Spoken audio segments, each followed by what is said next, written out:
Ladies and gentlemen, a very good morning to one and all present here.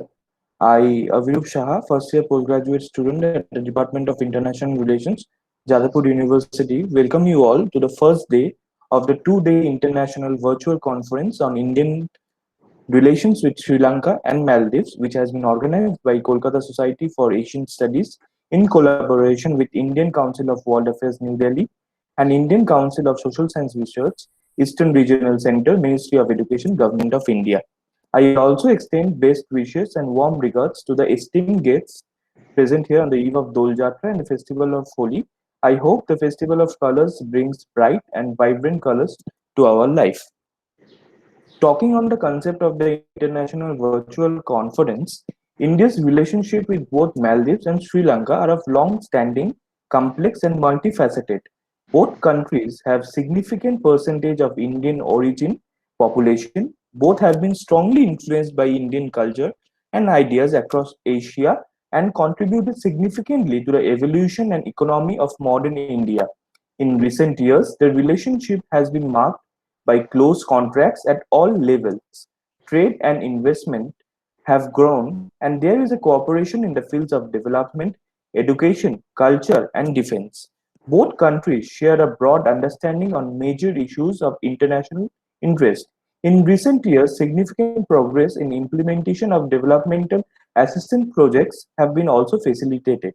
Both are critical points in the Indian Ocean region, and international trade routes are very significant players in maintaining a rules-based international order and freedom of navigation in the Indo-Pacific area. Both are important players in the blue economy also. Both are outposts of democracy and are extremely vulnerable to climate change and global warming.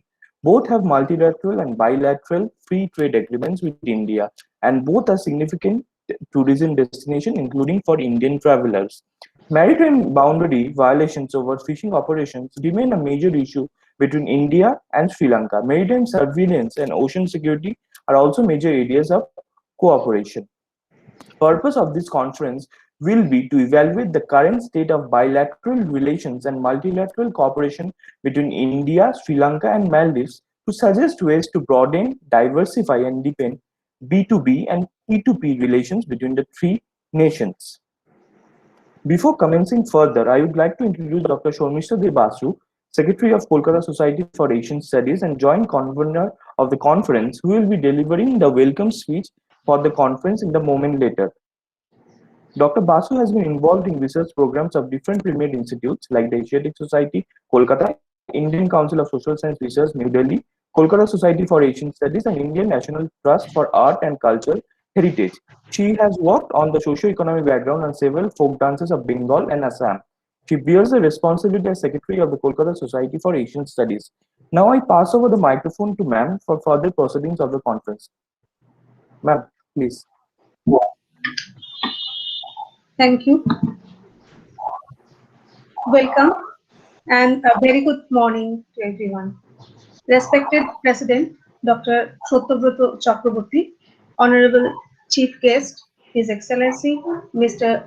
Sunjay Sudhir, High Commissioner of India to the Maldives, guest of honor, Ambassador L.L. Malhotra, our special guest, Dr. K.T. Ganeshalingam, Professor P. Sahadevan, all the honorable chairperson, speakers, participants of this webinar, heartily welcome to you in this inaugural session of the international webinar on Indian relations with Sri Lanka and the Maldives.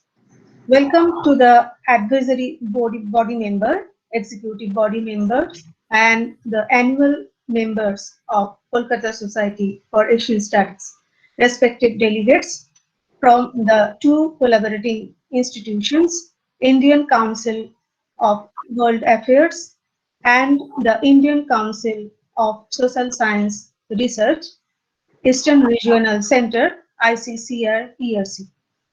I, as the founder secretary of the Kolkata Society for Asian Studies, the organizing institution of this international webinar, am privileged to welcome you and host this important dialogue from our organization, Kolkata Society for Asian Studies. Today, Dr. Shotobrata Chakraborty, our Honorable President, will preside over the inaugural session. Kolkata Society for Asian Studies was founded on 7th December 2012 to explore the possibilities of the societal development of the Asian countries with special reference to India. The organization views the developmental activities of the Asian communities and societies by concentrating on different disciplines of social sciences. As as stated in the memorandum, the Kolkata Society for Asian Studies as an academic institution aims to carry out research programs for planning and social welfare, to develop and promote activities like lectures, discussions, seminars, fieldwork, film show, and cultural programs for the dissemination of knowledge. To undertake field investigations in the areas of archaeology, anthropology, folklore and culture, gender studies, linguistics, etc., for understanding the social issues of the grassroots level, to promote and encourage advancement in literary, cultural, historical, and methodical education throughout India and abroad, to explore the possibilities in the fields of Indology, Sinology, Southeast Asian studies, to strengthen the bilateral relations with the neighboring countries of India, to remain in touch with other similar association of societies in other parts of India and abroad for exchange of views, to collaborate with the disciplines like computer science and information technology to enhance the applied area of the whole developmental program. We publish regularly the UGC Care listed journal of Kolkata Society for Asian Studies. It is a double-blind, peer-reviewed journal with ISSN number. We have published different edited volumes in collaboration with different publishers like Gangchil, Shetu Publications, Sharoda Publications, etc. These books are based on different lectures, seminars, and conferences organized by Kolkata Society for Asian Studies. We have a small library with books, journal, and periodicals. We regularly organize seminars, conference, memorial lectures, special lectures, and publish its proceedings and correspondence and keep a record. In this pandemic period also, we have tried our best to continue our regular discussions through the workshop, memorial lectures, and seminar virtually. We are really happy to organize today's virtual conference, with, which can highlight the opportunities as well as challenges that circumscribe the relationship in these three nations. My heartfelt thanks to the Director of the Indian Council of World Affairs, ICWA, and the Director of the Indian Council of Social Science Research, Eastern Regional Center, to support Kolkata Society for Asian Studies in organizing this webinar. Thank you. Thank you, ma'am, for your kind words. We are very much glad to have Dr. P. Sahadevan among us. Dr. P. Sahadevan is a professor of South Asian Studies, Center for South Asian Studies, School of International Studies, Jawaharlal Nehru University. He was the chair of Center for South, Central, and Southeast Asian Studies from 2007 to 9 at JNU.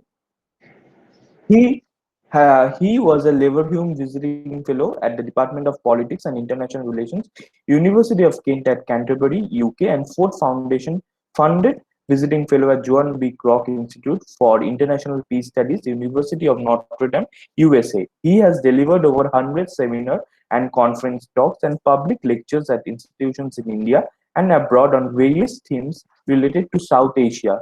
Professor Sahadevan has published numerous articles and book chapters on a variety of themes related to South Asia.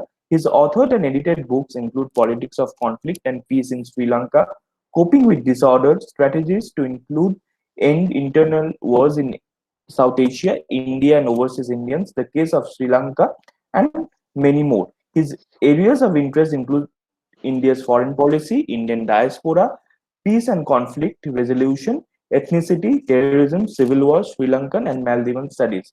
I will kindly request Sir to kindly deliver the inaugural address on building friendship with Sri Lanka and Maldives. I pass over the microphone to Professor P. Sahadevan for the theme. Sir, please. Thank you, Mr. Avrup Saha and Dr. Satyabrata Chakravarti, President, Kolkata Society for Asian Studies, His Excellency Mr. Sonjay Sudhir, High Commissioner of India to the Maldives, Ambassador L.L. Mehrotra. Had a very great fortune of working with him at the Rajiv Gandhi Foundation in the mid-1990s. Good to see you, sir, after a long time. Dr. Shashmita Basu, Secretary KSAS, Dr. Kanesalingam from the University of Jaffna, the convener of this conference, Dr. Sulilima Mukherjee, other distinguished panelists, participants, and friends. Good morning and warm greetings to everyone. I'm really delighted to have been invited to deliver this inaugural address this morning. And it's a privilege to be associated with the Kolkata Society for Asian Studies. Really, I must thank all the functionaries of the society for kindly extending me this invitation, particularly its president, secretary. I must also record my gratitude to Ambassador Saravej Chakravarti, who seems to really recommended my name. And I'm really glad to be part of this exercise. I think the theme of the seminar is very important. I'm very glad that the society has chosen to organize this webinar on two of India's close maritime neighbors, Sri Lanka and the Maldives. Both are small in a definitional sense, and they are weak states, but they really do hold a great deal of importance for India's regional security, regional interest. I think this seminar recognizes the reality. I think, besides the proximity of these two states, their importance arises mainly from their strategic location in the Indian Ocean. Even when we really talk in terms of, bypassing, transcending regions, I think its proximity and location do matters in international politics, continue to really hold much relevance. I think, their location is certainly a source of leverage for these small states. Certainly, also the location brings about certain level of vulnerabilities too. So they need to really navigate and manage both the opportunity as well as the vulnerabilities. Particularly, this is related to Sri Lanka, which is located at a very important maritime junction, where its role is quite vital for protecting the sea lanes of communication. As you know, the east-west shipping route is just 10 nautical miles away from Sri Lanka, south of Sri Lanka, where you find 60,000 odd ships use this route, carrying 2/3 of the world's oil and half of the container shipments. So you can imagine how Sri Lanka is placed, so vital. Now, Sri Lanka is, in a way, I think, if you consider Colombo is Sri Lanka's international shipment center, the finest harbor they have is the 5th largest harbor in the world. is a strategic Trincomalee, which is a strategic hub of Sri Lanka. As you know, those who really recollect the history of India-Sri Lanka relations, particularly in the 80s, India was really worried and concerned over the pro-Western regimes in Colombo made huge strategic overtures to the United States in terms of really offering the facilities in Trincomalee to the US. That was a concern. I think India was really deeply concerned about the possible military use of Trincomalee Harbor in those years, because we do not really find, I mean, allowing anyone to have having a foothold in Sri Lanka would definitely have a huge, serious adverse impact on our interest. So therefore, I think it's, both Sri Lanka and Maldives are quite important. I mean, you have in the northern western frontiers of India facing perennial threats from Pakistan and China. The southern flank will have a serious vulnerability if Maldives and Sri Lanka allows inimical powers to exercise control or wield undue influence over these two countries. Therefore, I think it's important to recognize Sri Lanka and Maldives are important for us. I think more than going beyond the location and the proximity, I think we need to really, we are talking in terms of a broader strategy for the Indo-Pacific now. When you are trying to evolve a strategy, I think you need to take along everyone, small, big, and everyone. As much as we really engage with the US, China, US, Japan, and Australia, we need to carry along the smaller states in the neighborhood. They do really hold a greater role for realization of our strategic interest. This is particularly true when we really, as we enter into a kind of a discrete, not so open competition with China in the Indian Ocean region. All these maritime powers certainly have a greater role to really play in terms of promoting our interest, protecting our interest. And more so, I think when you really have, China has got a very deep interest in cultivating these maritime states. As you know, the kind of investment China really makes in Maldives and Sri Lanka, quite sort of extraordinary in a sense. I think they are gone deeper much into the areas where perhaps never really thought would be open to them. The flagship the Belt and Road Initiative has actually brought together all these countries. So therefore, as China intensifies and expands its interest in the Indian Ocean, certainly the strategic significance of the small states also tends to increase. My task this morning is not to go much deeper into various aspects of relationship. You have very fascinating sessions lined up.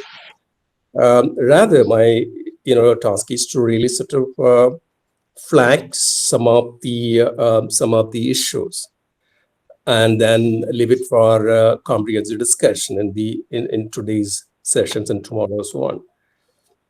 My first point is we need to go back a little into the history and recognize the fact, though Sri Lanka, more than Sri Lanka is a tough neighbor in South Asia. Tough in the sense that it's got a great capacity to bargain with India. The small and weakness do not matter at all. If you look at the history of India-Sri Lanka relations, it'll go into the past. Till 1970s, India had a major bilateral issue, which certainly I think did not derail the relationship, but it became a very thorny issue. Engaging India, seeking India's whole lot of diplomatic energy in resolving those issues. That was related to the citizenship problem of the Indian Tamils. Those are the Indian Tamils who really went during the British colonial period to work on the tea plantations. Suddenly, after Sri Lanka got independence, 48 and 49, you have two citizenship law. Overnight, roughly about 10 lakh Indian Tamils were made stateless people. It's a response to the kind of nationalism which the Sri Lankan political class wanted to really sort of build. And the way that the Sri Lanka really asserted its position on the issue, virtually actually, using all pressure and persuasion strategies, made India to sign two agreements in 64 and 74, under which unusual things really happened in the sense roughly about India had to really India accepted to really, repatriate roughly about 6 lakh people, the stateless people, and their natural increase to India. As the process continued till the mid-80s, you had quite a lot of people really got repatriated. And suddenly, I think the agreement became inoperational because I think people did not want to come back here. The point I'm trying to make is I think that you had India had a clear case for in support of the Sri Lankan Indian Tamil citizenship rights there. Yet it succumbed to the pressure of the Sri Lankan state during those years and accepted what is something called as a very unreasonable thing. Now, that's the way that Sri Lanka operated with India. And then the other issue is the very tiny island in the Kachativu, which is we consider as a, barren land, had no strategic value. So we tend to really succumb to the Sri Lankan pressure again in 1974, signed the agreement and gave it back to, gave the small tiny island to Sri Lanka. And today, if you look at the value of that tiny barren land, it's got a huge strategic value. One doesn't know, one doesn't anticipate that. I think Kachati won't be really misused. So I think the point here is, I think our experience with Sri Lanka has been always tough. Now the story is not the same with the Maldives. Traditionally, India and Maldives has been good friends. Nothing disturbed that friendship for so long, until perhaps 2012 and 2013, when you had President Nasheed, the first democratically elected president, losing power. His successors, Wahid and Yamin, sought to pull out of Indian orbit and take the country much closer to China. Now it's heartening to see the traditional friendship between India and Maldives are restored back in the traditional track. And one perhaps assumed that the Maldivian challenge to India's policy was quite temporary, lasted for about 6 years. Only one hopes that I think things will not be repeated in the future. So I think, it's not easy to deal with these neighbors, especially Sri Lanka. And we need to really be pragmatic. We need to realize the fact, I think, though they may be small and weak, we need to really need to invest a lot in terms of diplomatic energy to really promote a kind of a goal that we seek to promote. My second point is, I think, in larger discussion on India's relation with the smaller neighbors, perception and image do matter. That's clear too. It's quite relevant to any analysis on international relations. The point here is because, there is a psychopolitical factor that's impinged on the behavior and the decision of the states. So if you have a correct perception, you make a rational and effective policy. The opposite could be an outcome if misperception get a policy analysis or policy process. What kind of image India has built over a period of time? What kind of a perception the Sri Lankans really developed vis-a-vis India, the Maldivians developed vis-a-vis India? Now, if you look at the Sri Lankan case, I think India enjoys a mixed image. I'll be the last one to really say and say that you have the Sri Lankans love to hate India and so on. That's too far-fetched analysis in a way. I think any country will have a positive or negative image. And if you look at the Sinhalese society, when you bring up the name of India in the political context, it tends to evoke fear, concern, anxiety, and opportunity too. So for a large section of the Sinhalese, India is a spiritual home, and that is an undeniable fact, a place of salvation. And they make an unbreakable spatial connection with the Buddhist temporal places, Bodh Gaya and so on. And if you imagine, I think it's so. If you ask any ordinary Sinhalese, I think it's one of his or her, the ultimate desire is to visit Bodh Gaya. That is what they have see a sense of, salvation coming into their life. But the problem is, I think we have a problem in converting this shared cultural affinity into a positive factor or a political source. Here one has to really note two things. One is, I think, as a small society, they have, especially the majority community, have a huge fear of losing their indigenous identity based on religion and language. That's invariably relevant to many South Asian states. I think because they have built a certain identity. using the indigenous sources, language, identity, language, religion, and so on, but they don't want to really get undermined by creating such an affinity. So therefore, the caution is, I think when we really talk about shared affinity, we need to be really careful, because it will have a positive as well as negative impact on the relationship. The second thing is, even when you have a very solid shared cultural affinity, the politics come to really play a spoiler role. I think one of the things one has to recognize the fact, I think the Sri Lankan polity evolved in a way, look at create an image or result in creating an image and projection of India's image as more a negative term than in positive terms. And that's based on their own perception, misperception, experience of the regime and power. That's natural. Now, in political terms, when you look at in the political realm, India is widely seen as a hegemon. You may not find that expressions anymore openly in public discourse, but certainly I think this is somewhere built into their mind. They see, the country doesn't have much respect for small state sovereignty and so on. They fail to accept.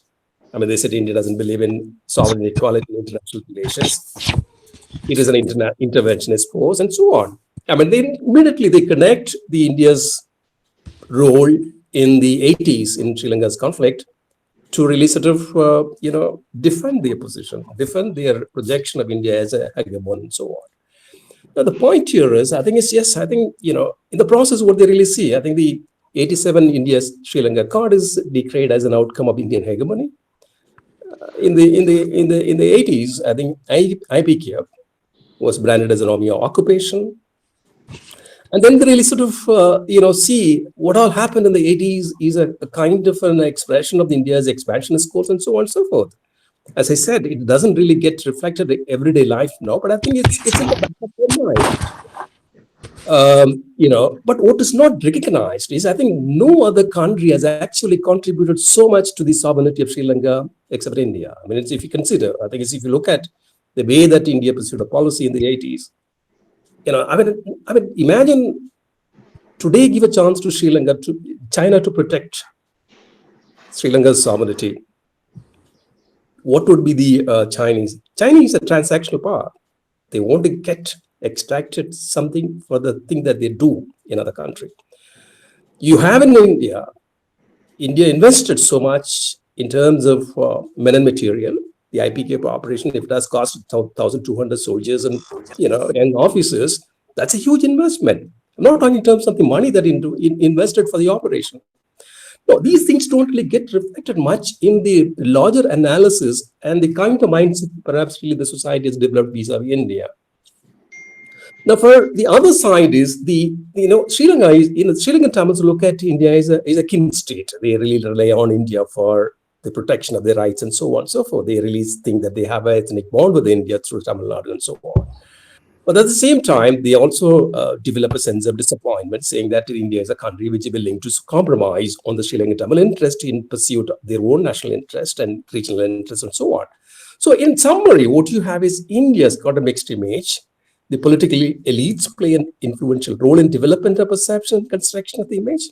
Anything that you really mix politics with the identity, certainly you have a negative impact. India evokes greater expectation in the Sri Lankan Tamil society and also instantly suspicion in Sinhalese society. I think what the task for the Indian foreign policy establishment is to create a kind of a balanced image in Sri Lanka, which is a very daunting task. I think what you look at, I think there is a greater continuity and definite change over the years in the way India is perceived and imagined here, conceived there. I think a section of the Sinhalese elite is willing to see New Delhi in a positive light, even when they are very cautious about India. But in comparison, India doesn't have to face such a problem in Maldives. It's by and large, it's got a positive image. Perhaps a small section now might, look India in a different way. The religious radicals, encouraged by a section of a political class, might like to portray India in a negative way. It came out open in the 2012 GMR controversy, when the GMR was actually, the GMR contract for development of the Mali airport was really withdrawn, terminated. Subsequently, regime needed to, show India in a bad light, and there is quite a lot of problem between the two countries, lasting roughly about 5 to 6 years. So I think let's not expect a great image in the neighborhood. Certainly, that's not possible. I think what is required is trying to build our image in a balanced way. You may not get recognition of everyone, but certainly I think we need to really work towards that. Now, the third point is what are our interests? What kind of interest we really have? I think I identify with regard to Sri Lanka, we have three sets of interests. One is we need to really maintain, and India is interested in maintaining its strategic primacy, not dominance. Dominance doesn't work anymore in the international way that things are really happening in South Asia. I think the primacy is a non-hegemonic, and we want to make sure that I think we are not undermined. India is not undermined. Even when it seeks to really concede a great deal of strategic space to China to occupy and create its own sphere of influence, India is well within its rights. Reasonable demand is not get undermined, marginalized thoroughly in Sri Lanka. Therefore, I mean, Sri Lanka, even when Sri Lankans actually may have temptation due to China card, I think they should be really sort of cautious about using it because it doesn't really backfire on them. So that's kind of a realization is really sort of seen in the part of the policy establishment. But what is done in Sri Lanka is more so discreetly than openly. The second interest is, I think that we have this deep interest in building peace in Sri Lanka, which is an unusual goal. I mean, it's certainly, I think it's because it's a very complex matter. I mean, it's certainly having burned our fingers in the 1980s as an interventionist force, branded as all kinds of characterization, paid a huge price. But I think we still continue to really set up, huge interest in creating a stable, peaceful society, addressing two issues. One is the autonomy question of Sri Lankan Tamils and the promoting reconciliation. Now, I think it's, we have a very minimalist goal that is in terms of, full implementation of the 13th Amendment, which is an outcome of the 87 Accord. India played a very huge role in that. And that's the only solution available for the Sri Lankan Tamils who otherwise also suffered equally the Sinhalese. And also, I think we need to look at a successful process of reconciliation. I mean, what you see in Sri Lanka, the reconciliation is more rhetoric than the really seriously pursued goal. I think the desire on the part of the political class there is to really substitute everything, and then and then the most ticklish problem is about the accountability question, which causes quite a lot of predicament for India. So every session at the UNHRC in Geneva always brings this problem. I mean, you've seen the other day India is abstaining from voting, and therefore I think it's one needs to recognize. I think it is in the interest of Sri Lanka, the interest of everyone in the region. I think Sri Lanka needs to really address this whole question of accountability in some way or the other, promote reconciliation, even when it finds a solution to the political problem, the ethnic problem. The third is, I think that we need to have a greater economic engagement. That's in the interest of both India and Sri Lanka. So even when India extends generous grants and limited amount of loans for infrastructure, by the way, I think you must know, I think when you compare the figures of the Indian aid to Sri Lanka with China's aid to Sri Lanka, I think you find, I think 98% of the Indian aid was actually grants. The opposite of the reality with regard to China. China gives only 2 or 3% as grants. Now, this is a trend during from 1970s till 2014. Now, but I think what is astonishing is I think this is a fact not recognized much in the island nation. So I think the point is, I think is as we really sort of engage and try and actually help out Sri Lanka, I think that's only reasonable to expect certain level of appreciation and acknowledgement. Now, what you see in terms of the economic engagement, you have a lot of bottlenecks and roadblocks. Suddenly it comes up. I mean, the other day, I think the East Container Terminal contract was, the understanding was withdrawn. I mean, Sri Lanka virtually backtracked it. That's not the first case. I think if you look at in the 90s and 2000s, I think the CEPA, this Comprehensive Economic Partnership Agreement, actually gone to the dogs. Certainly, I think one fine morning, Sri Lanka decided not to pursue the matter, even after having rounds of talks on the CEPA. And same thing happened 2015 and 19. we talked about the economic and technological cooperation agreement, which is also really sort of, it's on the dustbin now. What I'm trying to say is, I think it's at one level, Sri Lanka expects a lot more from India, but I think in terms of the engagements, you have a kind of constraints. Now, I think what is the expectation? We do expect certain things from Maldives also. I think it's the major concern for India is the consolidation of democracy there. I think it's the Maldivians got a, after all, they had a break in 2008. You had a multi-party democracy unveiled there. But then the bitter political vengeance-seeking politics in a way actually causing huge concerns. So, I mean, strengthening democratic institution polity is an important task, which is again an unusual thing for India to really pursue. Rise of religious extremism is a concern, especially when they want to see an end to transnational, when we see the rise of transnational jihadi influence in the country is a huge concern. And certainly, I think we also really make sure that I think, Maldives doesn't go the Sri Lankan way, directly, not so openly, trying to really marginalize. And we need to really maintain our strategic primacy there, which is a reasonable goal. So I think the point is set up goals that India actually sort of seek to promote, not amount to really deny foreign policy autonomy to the small states, but in a way actually protecting the interest of everyone in the region. Now, the point is, what are the constraints? Do we really face any constraints and challenges in pursuing a policy? Yes, certainly. I think it's quite natural. I think the first point is that foreign policy cannot be dealing from domestic politics, which is natural. It happens, But the problem is when a regime develops nexus with the hyper nationalist, you have a problem. I mean, regimes can use hyper nationalists and to manufacture dissent to foreign policy decisions, make them as an interest group who could really challenge certain foreign policy decision. This is, in a way, subtle manner, discreetly done in Sri Lanka. I think it's not openly done. I think it's a very clever move. Now, if you look at whether in case of, East Container Terminal decision, backtracking on that, or the CEPA agreement, the proposed CEPA agreement, or ETCA agreement, all this actually done in a way to really project there is an internal opposition, therefore we can't move forward. That clearly shows there is incapacity on the part of the regime in Colombo not to really, manage even if it is a genuine dissension or a, sort of a disagreement on the foreign policy decision, it was unable to really do that.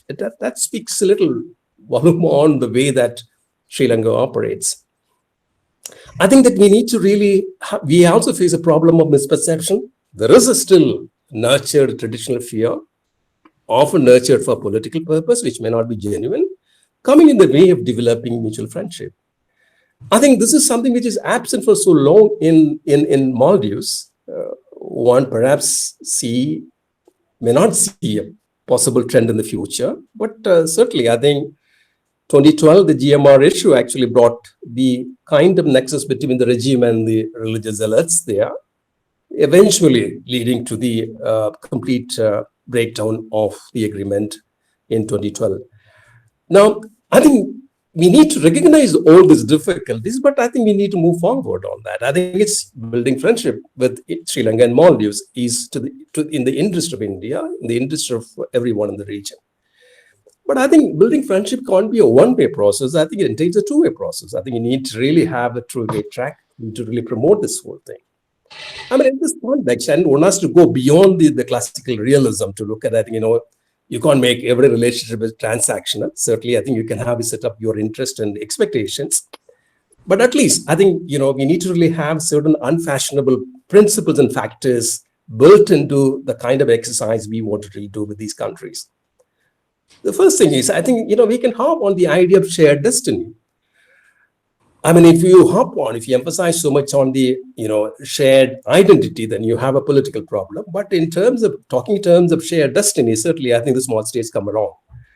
Certainly, I think realistically speaking, in a way, the fate of, or destiny of all three countries are so much interlinked in some way or the other. I think the neighbors have to realize, I think they need to really work towards promoting the shared interest.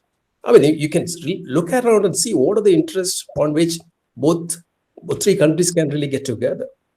The second principle is the reciprocity. Now, it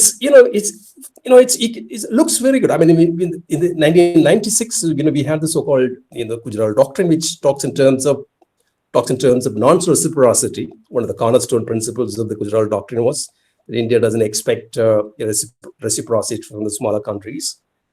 That's a noble idea, but it, in a way, also simultaneously advocates a charity approach. That doesn't help so much. I think it's need to really expect something returned from the smaller neighbors, not in the same kind, not in the same nature, not at the same level, but certainly I think you need acknowledgement and appreciation. And that actually, feeds into the friendship that perhaps India seeks to really develop with them. I think third is, I think it's in a principle of sensitivity. I mean, I think this is a missing element. It is natural for the smaller states to expect India to be very sensitive. Certainly, I think it is also natural for India to expect the same from the others. I think we need to really sort of recognize and factor the factor sensitivity as an important principle. I think the neighbors, as much as India, needs to be reasonable. I mean, both in terms of diplomatic engagement, but also responding to the local demands.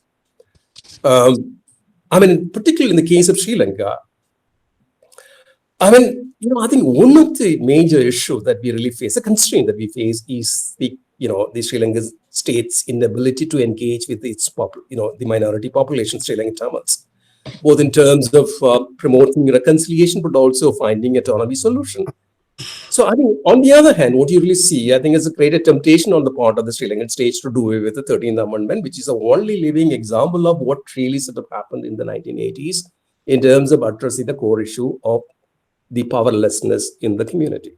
So I think it's, the temptation to really use, the political muscle to do away with some reasonable structure of power sharing is something which is anathema to really developing friendship with India. And certainly, I think the sharing difficulties and opportunities, I think India has been very net provided a humanitarian assistance.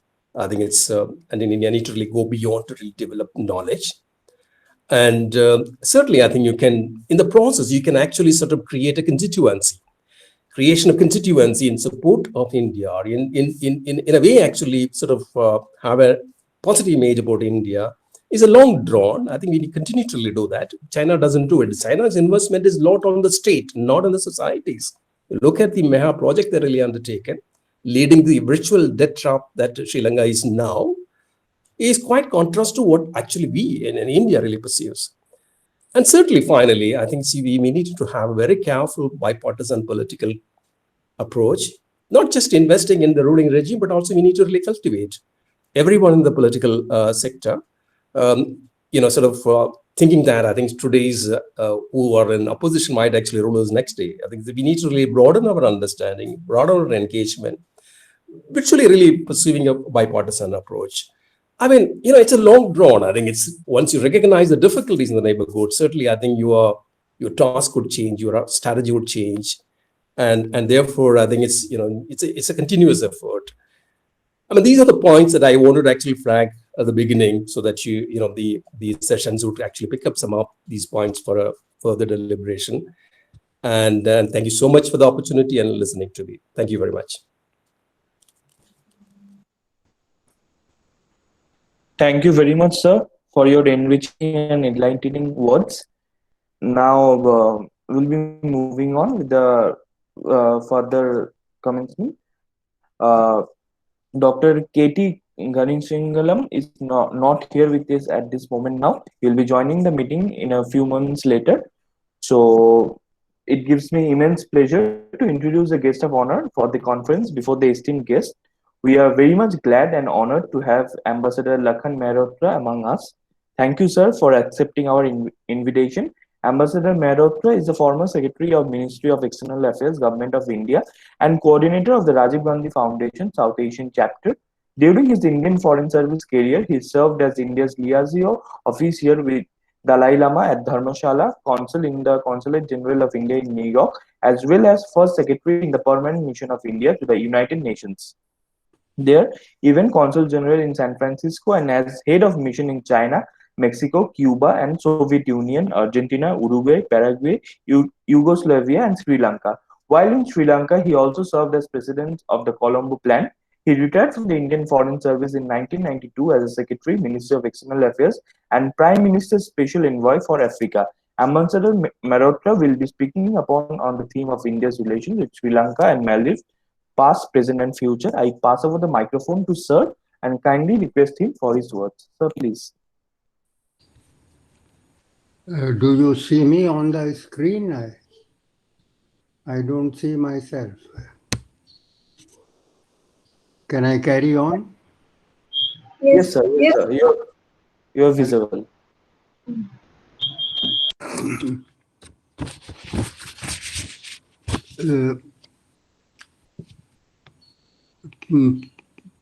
I'm indeed very grateful to the Kolkata Society for Asian Studies.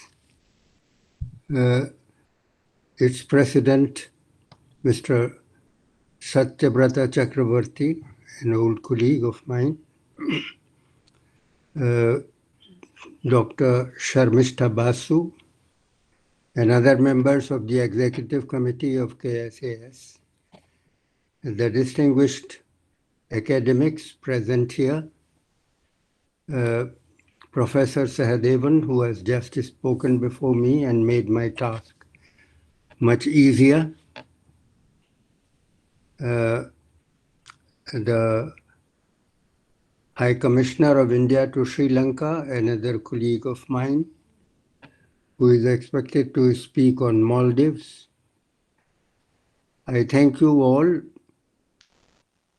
and I felicitate KSAS for organizing this meet on such a topical subject and so important for the security, the prosperity, the growth of the region. India's relations with Sri Lanka and Maldives, past, present, and future, is the subject of my talk today. As you know, both history and geography have placed India, Sri Lanka, and Maldives in a strong millennial bond. Geologically, these three countries were part of a continental mass that moved millions of years ago from the Antarctic northwards to join with its Asian counterpart. Though Sri Lanka and Maldives drifted away somewhat from it in the process, the Indian Ocean continues to sustain their primeval link as part of a fraternity. Sri Lanka is separated from India by a stretch of only 35 kilometers of the sea. Because of its stunning beauty and serenity of its natural environments, Sri Lanka came to be known in history as Serendip, Sharanadvipa in Sanskrit, the island of refuge. Horace Walpole used this nomenclature for Ceylon, now Sri Lanka, in 1974 in his fairy tale, The Three Princes of Serendip. The mystery and music of its mountains and seas, rivers and glens, waterfalls and beaches have spread their charm far and wide through the ages and been a magnet to people from lands near and far. Located at the meeting point of the Arabian Sea, the Bay of Bengal, and the Indian Ocean, Sri Lanka has been at the crossroads of both history and geography. Through ages past, its interaction with India has been intimate and intense. As we all know, Sri Lanka is intrinsically connected to the story of Lord Rama as told by poet Valmiki in his great epic, the Ramayana. At the same time, Mahabhansha, the great Sri Lankan epic, tells us about its ancient Buddhist links with India. It speaks of the site of Jetwana in Anuradhapura having been sanctified by a visit of the Tathagata, that is the Buddha, in the 9th month of his enlightenment, and a Koti Yakshas, 1 crore 10 million Yakshas, having adopted his doctrine. Mahavansa ascribes the origins of the Singhala race also to Prince Vijaya, son of King Singhabahu, who arrived in Sri Lanka around 500 BC with 700 followers of the Buddha to convert the island into Dharma Dvipa and established the first Singhala dynasty in Anuradhapura. That is the ancient link on a political plane between Sri Lanka and India. Milinda, the son of King Ashok, came to the island in the middle of the 3rd century BC. Similarly, the Tamils of Sri Lanka are linked historically by ties of blood and culture to their co-ethnics in southern India. Sri Lanka's Muslims too have a close relationship with their brethren in India's west and south. The geological bond and that of civilization between India and Sri Lanka thus could not have been more ancient and closer, so that what happens in one country inevitably has its implications for the other. Unfortunately, this historic land, so richly endowed with nature's bounty, has often been in the eye of ethnic storms and has seen periods of glory and glamour reduced to desert sands of dust due to ethnic conflicts. While the Buddha said that true victory is that in which there are no victors and no vanquished, Mahavansa gives us instances in which victory over the Tamils became a great cause for celebration on the island. On several occasions, Anuradhapura changed hands with its sovereignty passing from Singalas to Tamils until Dutta Gamini in 161 BC recovered it, and I quote, by making war on the Tamils. The Singhalas hailed that victory as one of their greatest in the history of the island when the entire country came under their sway. The Singhala race on the island, comprising nearly 3/4 of its population, often treats the Tamil minority as aliens who came to Sri Lanka in the wake of invasions by South Indian dynasties, the Pallavas, the Cholas, and the Chalukyas. As late as 1070 AD, Anuradhapura was ruled by the Cholas when they lost it to Vijayabahu, the Singhala king, who shifted the capital to Polonnaruwa.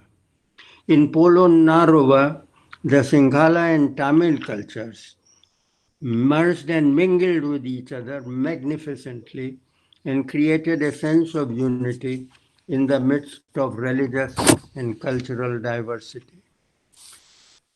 Later, in the 16th century, Kandy in Central Highlands became the capital of Sri Lanka under a dynasty of, I repeat, Tamil rulers who ruled over the entire country till its subjugation in 1815 by the British.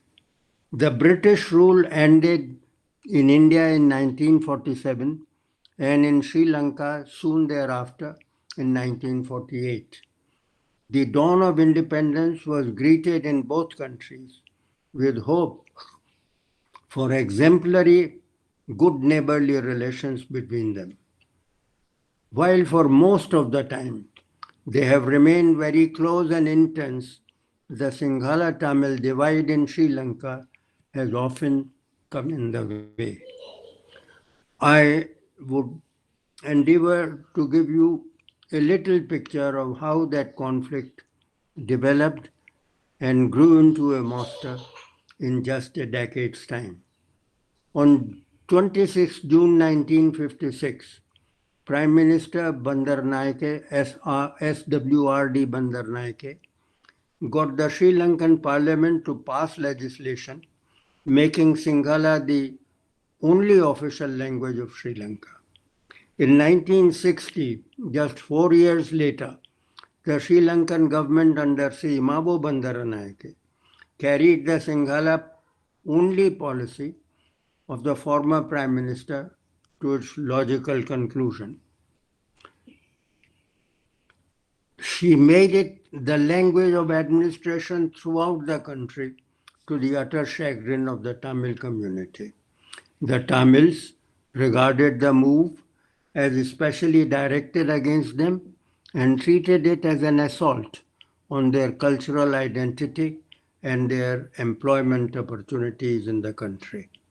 To add salt to Tamil wounds, Prime Minister Sri Mabo Bandaranaike promulgated a new constitution in 1972, conferring official status on Buddhism. Already caving under the Sinhala Only Act of 1956 on the language question, the Tamil community now felt doubly aggrieved, seeing their faiths, Hinduism and Islam, also relegated to the background. The Sri Lankan constitution was amended again in 1977, when, armed with the new powers as executive president, Mr. Jayawardene imposed a state of emergency in the Jaffna Peninsula in response to the rising tide of Tamil militancy there. The Tamil militancy, please remember, sprang from a student movement, the Tamil Students Federation in Sri Lanka's north and east, where the Tamil majority was concentrated. Founded in 1970, in response to Sinhala intransigence, the TSF became the infamous Liberation Tigers of Tamil Eelam, LTTE, in 1975. Under the, as you all know, and I don't have to really remind you, under the firebrand leadership of Veluppillai Prabhakaran, LTTE sought to establish a complete monopoly of power over the Tamil movement to the exclusion of other Tamil groups. It believed that it was only meeting the violence perpetrated by the Sri Lankan state and its Sinhala majority on the Tamil minority with violence, since nothing else had worked. Its 1978 declaration, please note, made no secret of either its means or its ends. It said, and I quote, is structured as an armed guerrilla force, disciplined with an iron will to fight for the cause of the national freedom. The Tigers launched a series of attacks armed against the armed forces of the oppressive regime, unquote. Now, what did the Sri Lankan government do in response? To meet the challenge of Tamil militancy, President Jayawardene ordered his military chief to stamp out terrorism in Sri Lanka's northern and eastern provinces in all its forms. He cannot be criticized for carrying a war on terrorists. In 1981, however, the Jaffna Public Library was burnt with its entire treasure of 100,000 works, regarded by Tamils as the centerpiece of their cultural identity. That is where the difficulties lie. As Tamil massacres followed and stringent measures were imposed, such as cutting off food and medical supplies to the heartland of Sri Lankan Tamils in Sri Lanka, they took refuge in India in large numbers. India intervened with airdropping of humanitarian supplies in the area, only to be branded by Sri Lankan government and its president personally as aggressor. As a consequence, relations between the two countries touched a nadir. Ultimately, however, negotiations between President Jayawardene and Prime Minister Rajiv Gandhi resulted in a peace agreement between the two neighbors on 29 July 1987. It provided for general amnesty to Tamil prisoners held under the Prevention of Terrorism Act and other emergency laws, and also for the rehabilitation of militant Tamil cadres to make for their entry into Sri Lanka's mainstream. Both countries recognized that each ethnic group in Sri Lanka had a distinct cultural and linguistic identity which had to be fully preserved and nurtured.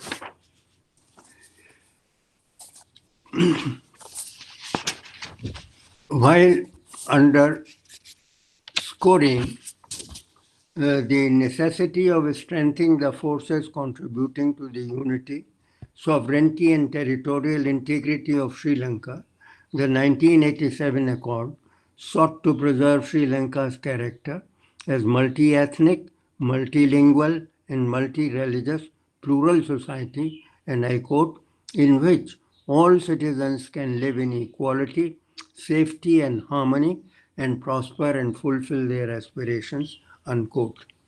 The agreement provided for the merger of the northern and eastern provinces comprising the traditional Tamil habitation into one single province subject to a subsequent referendum, the constitution of provincial councils through democratic elections, devolution of necessary powers for them to function properly, and recognition, and importantly, and recognition of Tamil as an official language on par with Sinhala. The letters exchanged between the two signatories on the occasion also provided for the induction of an Indian military contingent to implement it if the Sri Lankan head of state deemed that necessary. President Jayawardene soon invoked that provision. As a result, an Indian peacekeeping force was deployed in Sri Lanka's north and east with the object of disarming Tamil militants and guaranteeing the cessation of hostilities between them and the Sri Lankan security forces. The Indo-Sri Lankan Agreement of 29 July 1987 raised hopes for a settlement of Sri Lanka's ethnic conflict to the skies. However, those hopes were dashed to pieces by the LTTE as it turned its back on the agreement since it denied them the right to an independent state of Elam and to carry arms to achieve that objective. President Premadasa, who succeeded Jayawardene, regarded the IPKF as a symbol of India's imperialistic presence in his country and a setback to its sovereignty. His government soon joined the LTTE in its strident call for IPKF's expeditious withdrawal, showing little regard for the sacrifices IPKF had made to defend Sri Lanka's unity and territorial integrity, including the loss of more than 1,000 lives that IPKF suffered. Under the firebrand leadership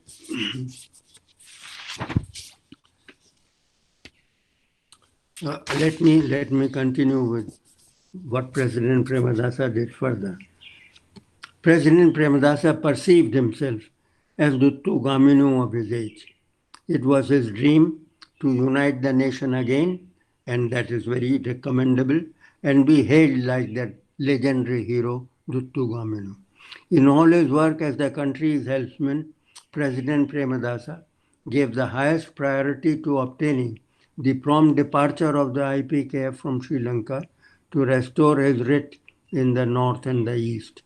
He also developed an animus against Prime Minister Rajiv Gandhi, feeling that the latter has pushed the agreement down Sri Lanka's throat, which the latter could neither vomit out nor gulp down. He was in no mood to acknowledge IPKF's sacrifices or achievements. What IPKF had earned in return for its sacrifices was the apprehensive label of being an occupation force. As I arrived in Colombo on 21st June 1989 to assume charge as India's High Commissioner, I saw gruesome signs of militants on the rampage. Dead bodies were hanging from the trees even in the capital. The orgy of violence, led by both Sinhala and Tamil outfits, the Janata Vimukti Peramuna and the LTTE, was taking a very heavy toll. Those were grave and rather hopeless times for Sri Lanka. To restore peace, President Premadasa invited the two militant outfits to the negotiating table for a resolution of their grievances through court consultation, compromise and consensus, unquote. JVP did not respond, the Sinhala militant outfit did not respond to his overtures, but after some dilly-dallying, LTTE came round and joined Sri Lankan officials to negotiate peace in Sri Lanka. LTTE and Sri Lankan president were estranged bedfellows. LTTE had projected Premadasa in the past as a die-hard Buddhist not to be trusted. Having been hit hard by the IPKF, it was simply using the peace negotiations as an opportunity to get the IPKF out of the way, and once that was achieved, to return to the jungles for resuming its war of liberation. The future belied President Premadasa's pious hope to have the LTTE abandon militancy and help him restore the peace and unity of the country. Eventually, his collusion with them against the IPKF proved the president's undoing. The LTTE won against him both in the battle of wits and in the killing war on the ground. While I would try to make it shorter now, President Premadasa made a stunning announcement that the IPKF should depart from Sri Lanka latest by the 29th of July 1989 on completion of its 2 years in Sri Lanka. Then followed an ultimatum, a very strange ultimatum, that if the IPKF did not comply, the president, as commander-in-chief of Sri Lanka's armed forces, would order the latter to come out of the barracks in the northeast and assume full command to guarantee the region's security, throwing the IPKF out. The ultimatum raised the prospect of a clash between the armed forces of two friendly neighbors. In the midst of war drums beating, I pitched myself as hard as I could to prevent a military crash taking place between the two countries. My initiatives in the matter had the blessings and support of our Prime Minister, Mr. Rajiv Gandhi. Apart from Foreign Minister Ranjan Vijayaratne, who was also Minister of State for Defense and equally keen not to allow the situation to reach a flashpoint in his country, I also met former President J.R. Jayawardene. He was aghast at the way the situation had developed. Both of them carried my suggestion across to the new president for a settlement of the issues involved through negotiations rather than ultimatums. I am happy to say that President Premadasa endorsed my proposals, but only after a stormy session I had with him on 28th of July, when I felt compelled to warn the President of Sri Lanka that if he sought war with India, he would have it. A serious crisis was averted as the Sri Lankan President toned himself down, and Foreign Secretary Bernard Tilakratne and I signed a joint communique in the President's office chamber, providing for Foreign Minister Ranjan Vijayaratne to be in New Delhi the next day. It took a couple of meetings between Ranjan Vijayaratne and the Indian leadership thereafter to finalize the date for our IPKF's withdrawal that was suitable to IPKF. Finally, the Indian contingent left Sri Lankan shores on Saturday, the 23rd of March 1989, in the midst of hoary references to its role in Sri Lanka by me as also by President Premadasa.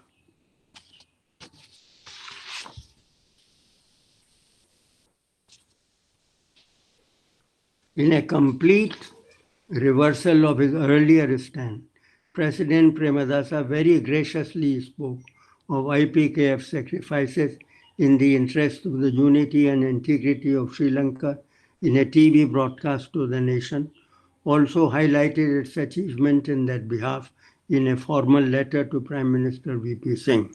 I was especially happy at that turn of events to see the IPKF depart both in peace and with honor in Sri Lanka. In course of time, President Premadasa, Mr. Ranjan Vijayaratne, Mr. Gamini Dasanaike, Mr. Atullat Mudali were all consumed by the violence that has enveloped Sri Lanka. LTTE used them to its advantage while it could, and then resumed its spree of revolutionary violence to realize the objective of an independent state of Elam for the Tamils of the island. It kept Sri Lanka, government after government, meandering between war and peace in dealing with its menace, and it took the latter nearly 2 more decades and loss of several thousand lives on both sides of the ethnic divide to eliminate Prabhakaran and the hardcore of LTTE in 2009. However, the last chapter of this great tragedy might not have been written yet. The events I witnessed highlighted the trauma of this pearl of the Indian Ocean and the fact that nature's bounties may not be of any avail to a people who seek answers to their problems in blood and gore rather than a sense of neighborhood celebrating their diversity. Tamils of Sri Lanka have still to receive a fair answer to their demand for equal status with the Sinhala community in terms of political, social, cultural, religious, and linguistic rights. That should include their right to administer their majority areas through representative institutions while preserving the unity and territorial integrity of the nation under a formula equally acceptable to Sri Lanka's Sinhala majority. Only then would Sri Lanka's nightmare end and hope descend.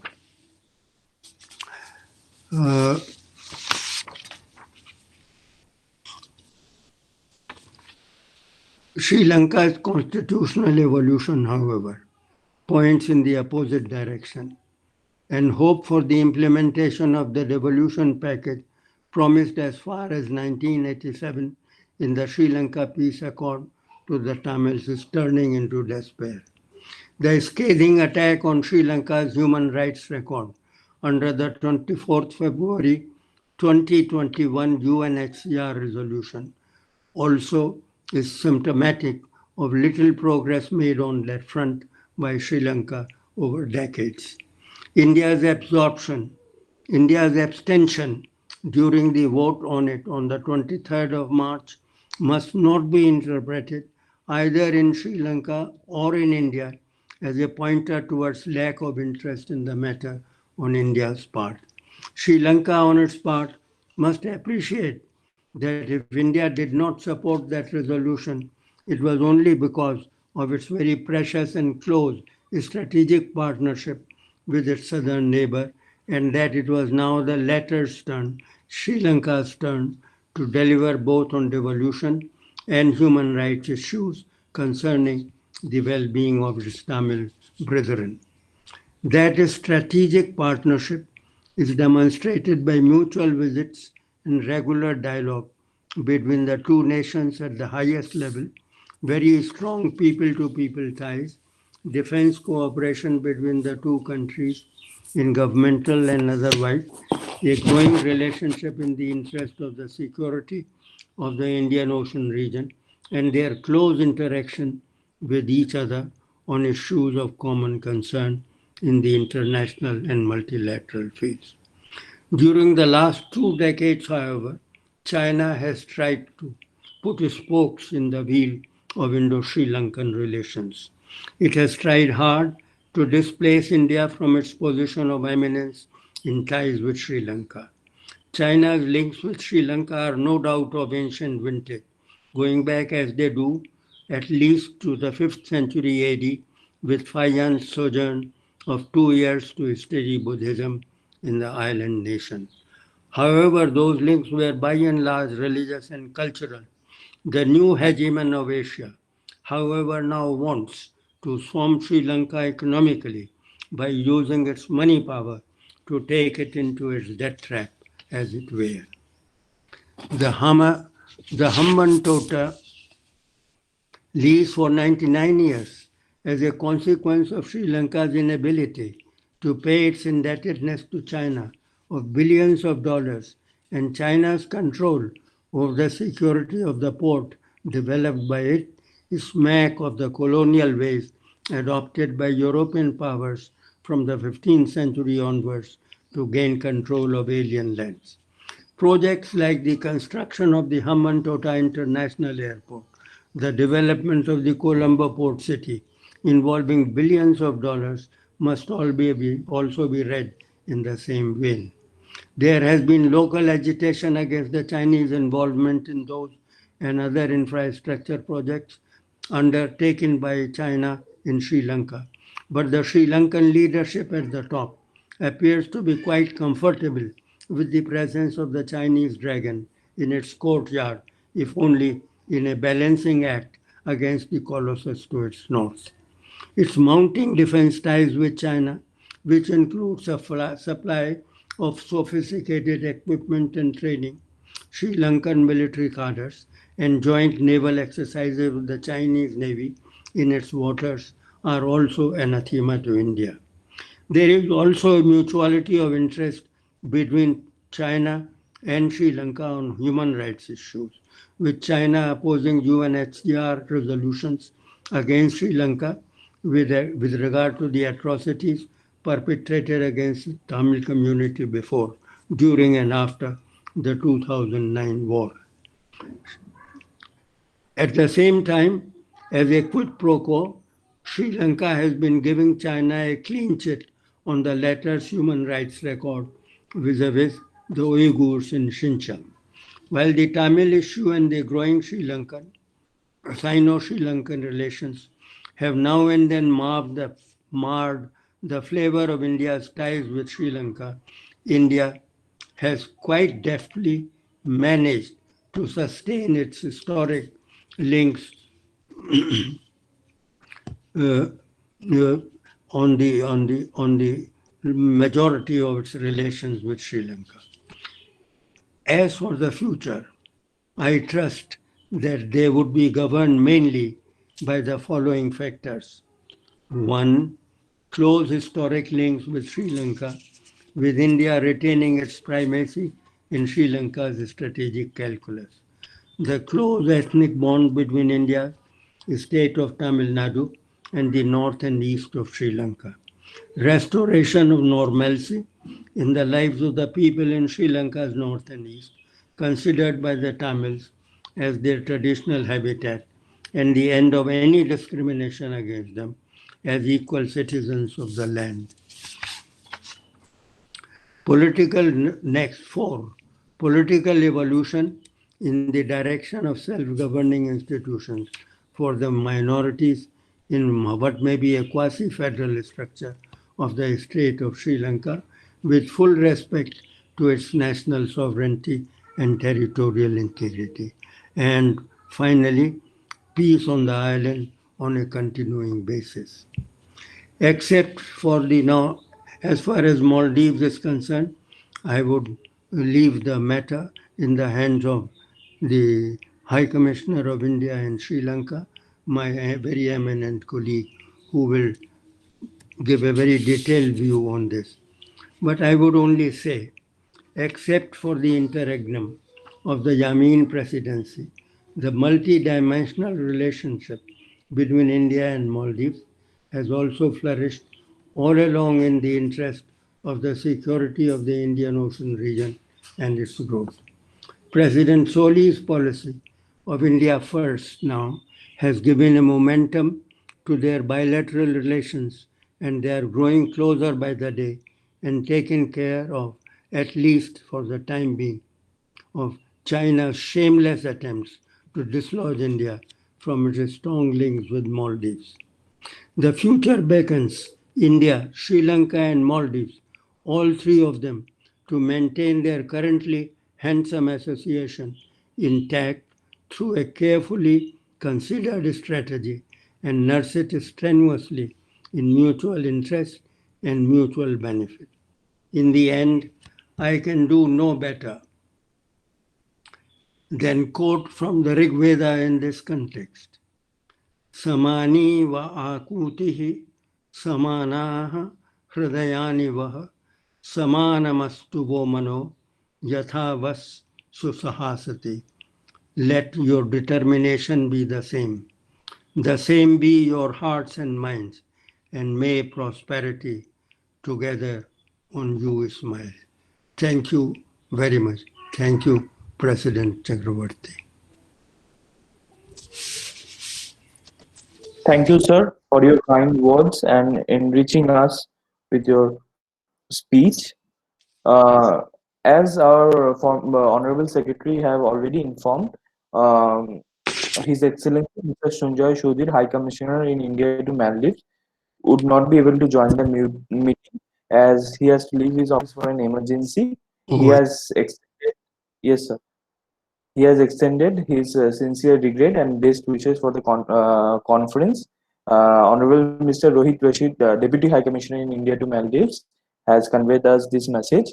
So kindly bear with us. Moving on, we are delighted and fortunate to have Honorable President Sir of Kolkata Society for Asian Studies, Dr. Satyabrat Chakraborty among us. Dr. Satyabrat Chakraborty was the former Deputy Director, Anthropological Survey of India, Kolkata. Presently, he is the General Secretary of the Asiatic Society, Kolkata. He served as a visiting faculty in the Vidyasagar University, Midnapur, West Bengal, and Arunachal University, Arunachal Pradesh. He has authored and edited many books and monographs. He is the editorial board of Journal of the Indian Anthropological Society, the Journal of the Asiatic Society and Science and Culture, and Journal of Kolkata Society for Asian Studies. We are grateful to Sir for his consistent blessings and unending support to Kolkata Society for Asian Studies, and it is under his guidance and mentoring we are growing each and every day. I kindly request Sir to kindly deliver the presidential address before our esteemed guest. Sir, please.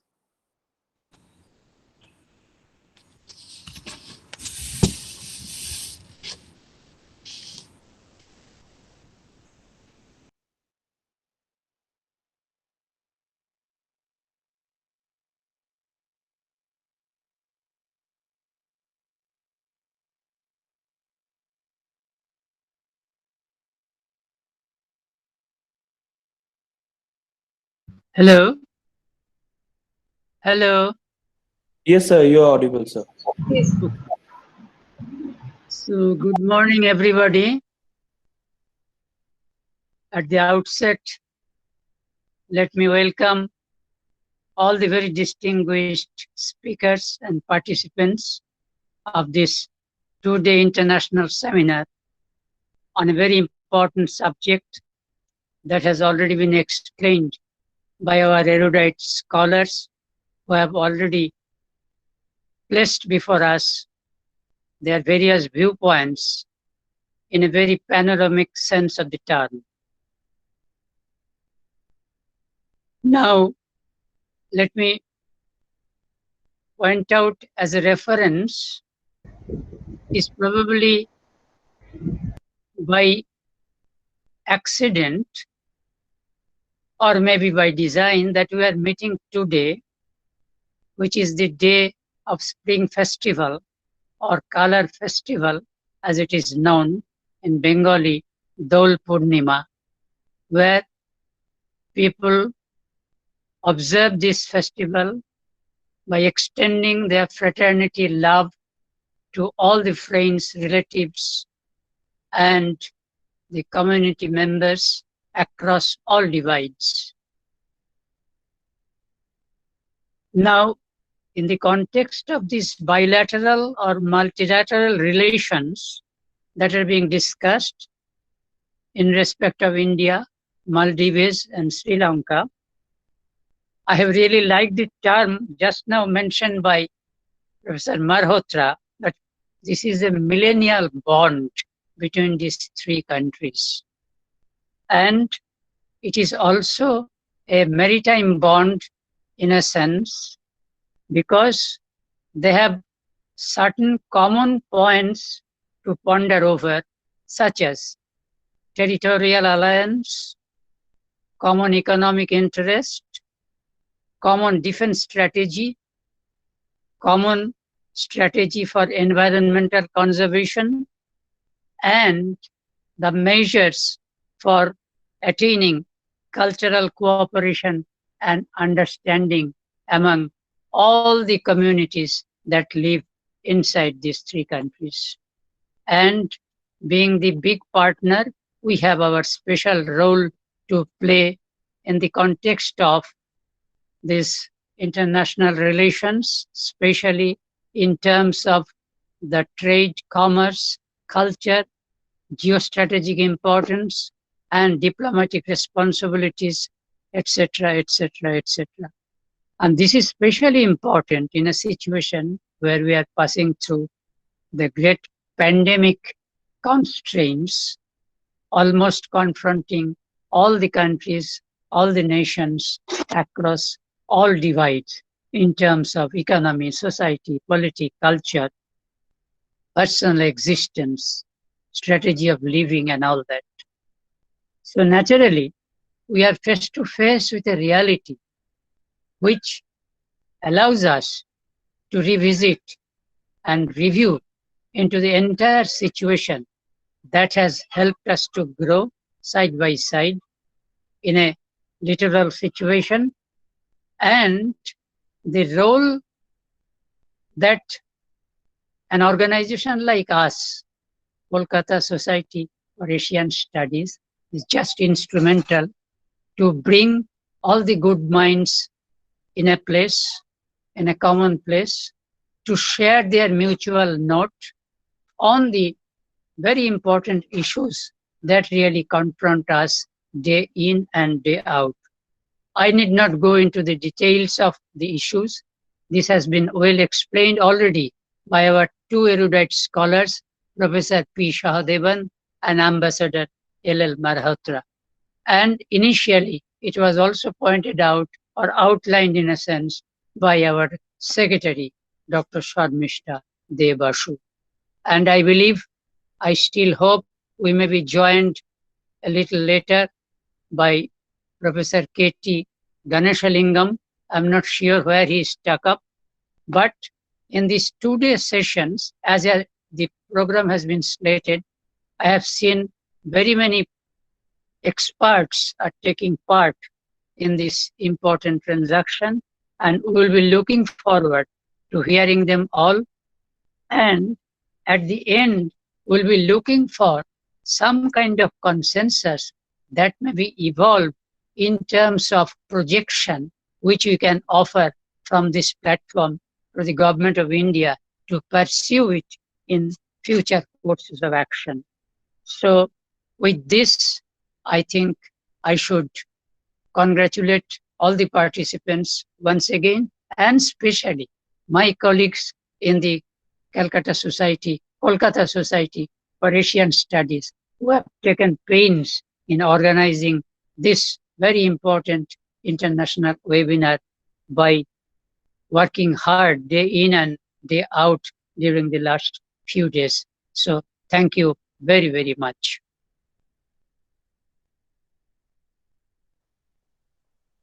Thank you, sir, for your encouraging words. Now, moving on with the program, Dr. Shuli Mukherjee will be now delivering the vote of thanks. Dr. Shuli Mukherjee is the convener of this international conference. Dr. Mukherjee is an assistant professor in the Department of Political Science, Sri Shikshayatan College, Kolkata, since November 2016, and a visiting faculty at the Institute of Mass Communication, Film and Television Studies, Kolkata, which is affiliated to the University of Kalyani since January 2021. I pass over the microphone to ma'am for the further processing. Am I audible? Yes, ma'am. Yes, ma'am. Okay.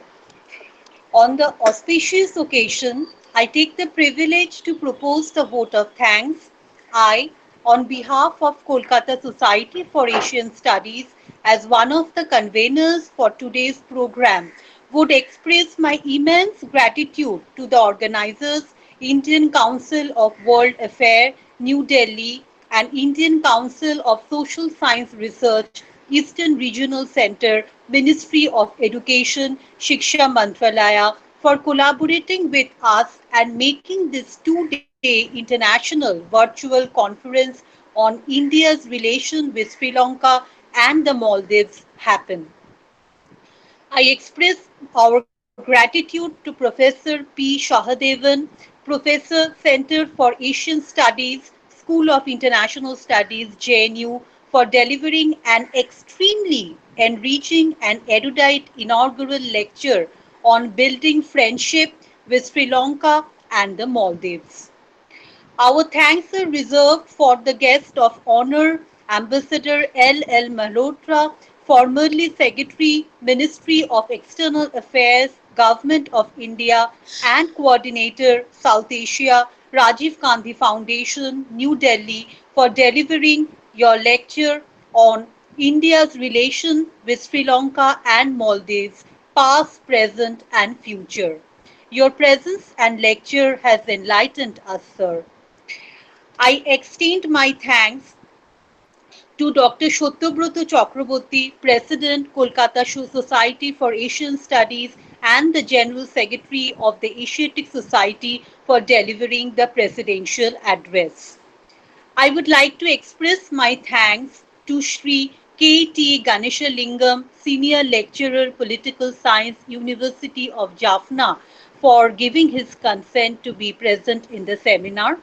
But because of some unavoidable circumstances, he have not been able to attend. I would like to express my thanks to our chief guest, His Excellency Mr. Sanjay Sudhir, High Commissioner of India to Maldives, for sending his best wishes for today's international virtual conferences, because he was not been able to join because of an emergency reason. I extend my thanks to Mr. Sharbojit Chakraborty, retired IFS Advisory Board member, Kolkata Society for Asian Studies, for developing the concept of this international virtual conference. I extend my hearty vote of thanks to all the honorable guests for their kind consent to grace the occasion, and thanks to all the audience for their kind presence and active participation. Finally, I would like to take this opportunity to thank Dr. Shormishta De Boshu, Secretary, Kolkata Society for Asian Studies and Joint Convener, for delivering the welcome address, and Obhirup Shaha, the first year postgraduate student, Department of International Relations, Jadavpur University, for his introductory speech. I would like to express my gratitude to Mr. Tomogno Roy, State Aided College teacher in the Department of Computer Science, Sarojini Naidu College for Women, for his technical support. Thank you once again to all of you for making this program successful. Namaskar.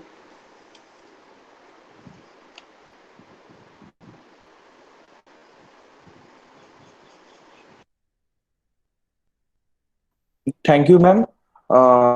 Dear guest, we will be starting the first academic session within a few moments. The chair for the session will be joining us in a few moments, so kindly bear with us. Within a few moments, we will be starting the first academic session of this conference. Thank you.